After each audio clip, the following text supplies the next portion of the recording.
Right. See, the blue wall of silence isn't an actual, you don't take an oath to the blue wall of silence. It's a core condition that is in the police culture.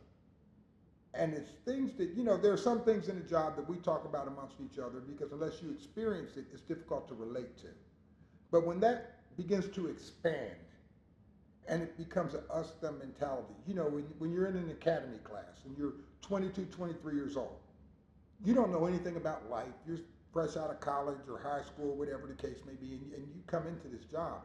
If you're in an academy where the scenarios start out us, them, and then during the critique it's us, them, and you hear that for 4, 5, or 6 months, us, them, you're instilling an adversarial concept of thinking to that person. So where they may have come into the job seeing citizen, officer, it's quickly, they're indoctrinated almost into us, them, just by constantly hearing that example. So when they come out into the street and they meet that person, you're not John Doe or Jane Doe, you're them to that person. Because they've been conditioned that way. So if you take that concept and you bring it out into a neighborhood where somebody may or may not have a lot of experience in a culturally diverse neighborhood. You can be a black officer tossed into an upper class white neighborhood, and if you've never experienced that, you don't understand their view or their concept. Or, you can be a white officer in a black neighborhood, or maybe even a black officer in a black neighborhood. But if you don't understand the culture and within that setting, it's not that you're not cut out for the job, but is that the best place to put you? And that's really relevant because what I've found is that I know in my experience, some people were upset about a video that I put out that I work with. And that's fine, it is what it is. But my thing was, well, he's our friend. And I said, well, what's my wife's name? What's my kids' names? Do I have grandchildren? Where do I work? What do I like to do on my days off? Where do I drive to work? Where do I go to church? And you've been around me 24 years, and you don't know any of these things. So if you don't know the basic things about me and never taken time to ask me, and it's not to make this about me, it's to say on a broader perspective that these are things, yes, I'm a police officer, but I've been black for 54 years. And to some degree, black people experience discrimination, racism, whether you want to call it racial insensitivity, whatever term they want to put on it, it's almost on a daily basis. So I would think in the climate of everything that's going on with police community relations, and this didn't happen this year. That's the phenomenon a lot of the media spends on it. This has been going on for a long time. And that's supported by, if you look at the Department of Justice study that came out in regards to Ferguson, the people in Ferguson didn't start complaining when the Michael Brown incident happened. They had complained about policing and quality of life in that area for a long time. But they were told, well, you just imagine it. It's not true. Well, the Department of Justice basically came in and substantiated everything people had complained about. We see the same thing recently in Baltimore with the Department of Justice findings in Baltimore. We're finding out that, no, these people weren't lying.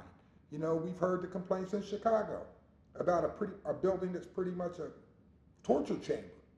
And we're finding out that, yes, in fact, this building did exist, and yes, there were circumstances, or it was questionable as to how people were picked up, was there probable cause and placed in these buildings. But these are a lot of things that are there. So that being said, with the blue wall of silence, it's a peer pressure thing, liken it to a football team. And you don't speak out against the team. No matter what a teammate does, you don't speak out against it. And that basically really, I think, contradicts the principles of policing. Because we come out every day and we identify a deficiency, a fault, or a violation of the law, and we immediately act upon that.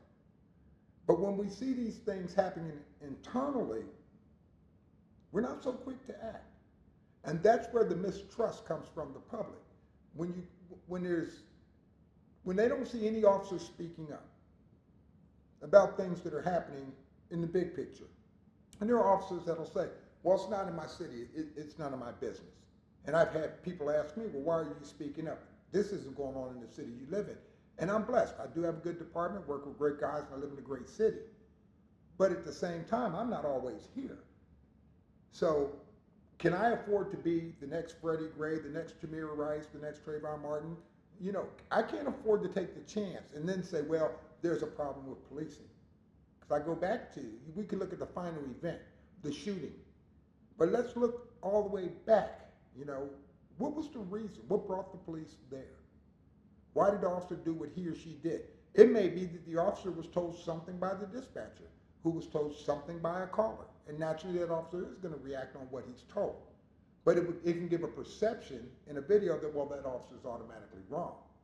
But see, these are things, it's not to defend the officer, it's not to defend the citizen, but it's saying it's a need for dialogue.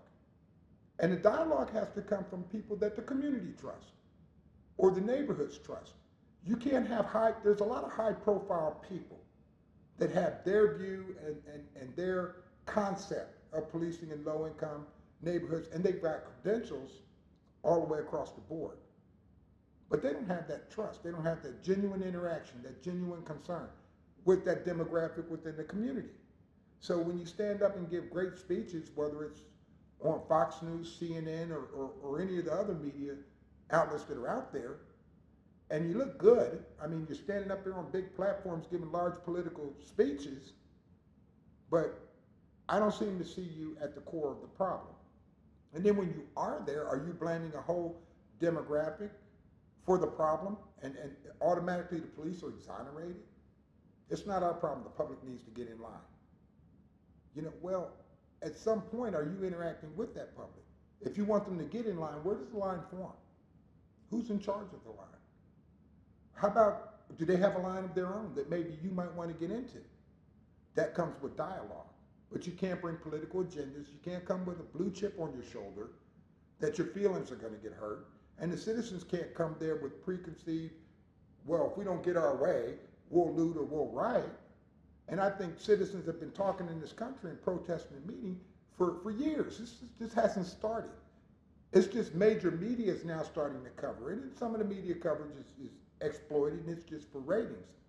Because, and I found even with, I'm very critical of a lot of pastors, and I often tell people the two things I don't ever want to see at my house when I come home are a fire truck and a preacher.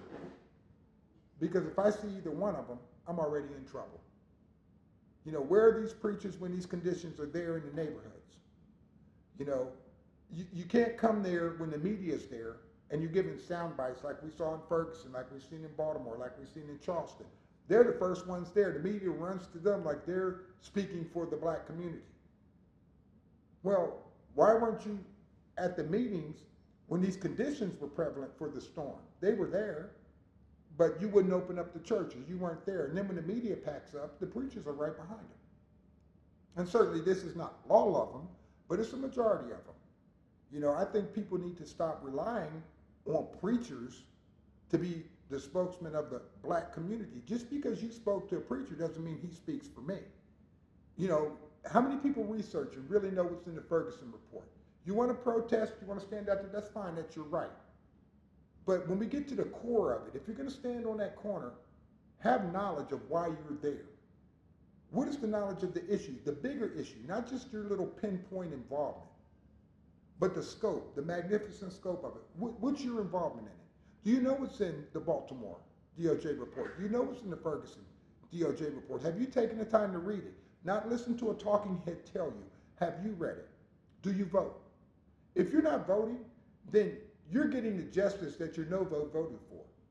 Do you go to your city council meetings? Every single ordinance that you may or may not agree with that you can be locked up for, they didn't just spring on you. They had at least 3 readings. Where were you? Did you voice your opinion? Most citizens don't know. If I were to ask them, what style of policing does your department do? Not one section of it. The concept of your police department. The policing style. What style is it? Is it call driven? Which is basically the officers go call to call to call to call to call. Not a lot of self-initiated contact, not a lot of interaction with the community. They're just working the calls that are on the screen. Is it, problem-oriented policing where they're going in and they're going to work at solving the problem? That particular problem that they're called to. They're going to go in depth and give you resources and solve it. Or is it community policing? And community policing, which is how I was trained and what I do, it's very expensive it is very time consuming because you're not pushing the problem off saying it's not a police issue. You're there. You're going to refer these people. You're going to walk these people through processes, introduce them to people. You're going to not take possession of their problem. Your problem, I'll take care of it, don't worry.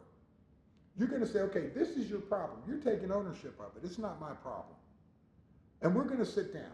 And what we're going to do is we're going to apply this and this solution. You're going to have to put effort in. And you work them through what their problem is. And then they're learning from it. And then you're building that trust. So then the next neighborhood comes to you and they go, well, we have a problem in our neighborhood. Then you direct them to that person. But that community policing, and most officers who have done it will tell you, it's not a sexy style of policing. It's not the big heroic style of policing. So even within police departments, it's a very, it kind of breaks the code of typical macho policing. Because you're going to a lot of meetings and you're not doing all these statistically driven things. It's not grasped by a lot of city councils or city governments. Because one of the things that community policing does is that community develops a very personal relationship with that officer. And they will call and they'll say, I don't want to talk to anybody but this officer. I don't want to talk to the sergeant, I want to talk to this person. Or they'll go to council meetings, and you'll have council people that will specifically, if there's a question about a geographical area, they'll say, well, I have Officer so-and-so come to the next meeting. That offends some police administrations. It really does, and because everybody has their little kingdoms that they want to build. So you get the jealousy and you get the infighting within the political realm of policing, which is very political at the upper ranks. And things tend to go away.